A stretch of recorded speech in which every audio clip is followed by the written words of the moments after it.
हिमाचल प्रदेश में लगभग 12,000 विभिन्न श्रेणियों के अध्यापकों के पद खाली चल रहे हैं और तकरीबन 6,000 भर्तियां कोर्ट में लटकी है। ऐसे में छात्रों को इसका नुकसान भी उठाना पड़ रहा है।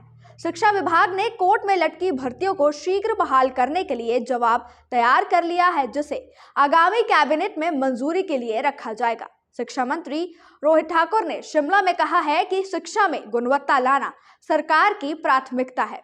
रोहित ठाकुर ने कहा कि शिक्षा विभाग में जेबीटी, टीजीटी, एलटी सहित विभिन्न श्रेणियों के हजारों पद प्रदेश में खाली चल रहे हैं, जिन्हें सरकार शीघ्र भरेगी। प्रदेश के कांगड़ा, चंबा, सिरमौर, मंडी सहित अन्य जिलों के दुर्गम इलाकों में 30% अध्यापक कम है और ऐसे में इन इलाकों में अध्यापकों की एक निश्चित समय अवधि के लिए नियुक्ति कैसे की जाए, इसको लेकर भी सरकार स्थायी नीति बनाने पर काम कर रही है और एक पारदर्शी ट्रांसफर पॉलिसी पर भी विभाग काम कर रहा है ताकि प्रदेश की शिक्षा व्यवस्था को सुदृढ़ किया जा सके।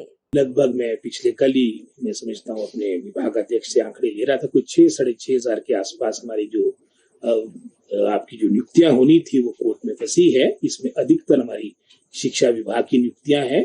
इस ओर भी प्रयास किया जाए कि शीघ्र हमारी जो ये कोर्ट में लंबित है आपकी नियुक्तियां, इसका भी फैसला किया जा सके। और साथ ही साथ जैसे आपने जेबीटी और टीजीटी, क्योंकि लगभग कुछ 2,000 के आसपास हमारे लेक्चरर्स के पद खाली पड़े हैं, 10,000 के आसपास टीजीटी और जेबीटी के पद खाली पड़े हैं। इन टोटल लगभग 12,000 के आसपास शिक्षक वर्ग हमारे वर्तमान में मैं समझता हूँ उसका अभाव है।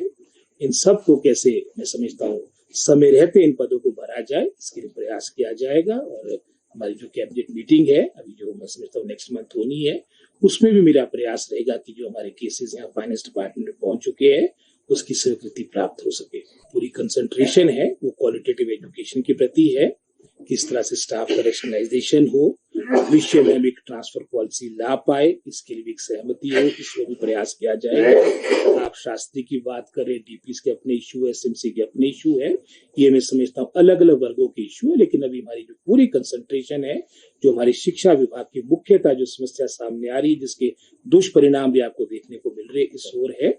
और उसके उपरांत जैसे आपने शास्त्री की बात की है, या जो और भी हमारी इश्यूज एसएमसी का है, एमटीटी का है, इसका भी चरणबद्ध तरीके से समाधान निकालने का हर संभव प्रयास किया जाए। और विशेषकर जैसे मैंने पहले भी अपनी बात में कहा है आपको, हमारे बहुत से क्षेत्र, चाहे वो चंबा की बात हो, चाहे वो हमारे सिरमौर की बात हो, कांगड़ा के बैजनाथ के क्षेत्र की बात हो, छोटा बंगाल, बड़ा बंगाल, आपकी धर्मपद्दर मंडी डिस्ट्रिक्ट की बात हो, हमारे ही ऊपरी शिमला की बात हो, बहुत से मैं समझता हूँ लगभग कोई 30% के आसपास में दावे से इस बात को कह सकता हूँ कि लगभग कोई 25 से 30% स्टाफ लगभग यहाँ हमेशा खाली रहता है। किस तरह से इसके लिए एक स्थायी नीति बने, जो इन क्षेत्रों में हमारे अध्यापक जाएंगे कम से कम एक निश्चित समय अवधि के लिए वहां पर अपना कार्य करें, उसके बाद उनको भी ट्रांसफर की सुविधा मिल सके। लेकिन इस ओर भी मैं समझता हूँ ये मामला बिल्कुल मेरे विचाराधीन है और इसका भी समाधान निकालने का हर संभव प्रयास किया जाएगा। शिमला से नीरज डोगरा की रिपोर्ट।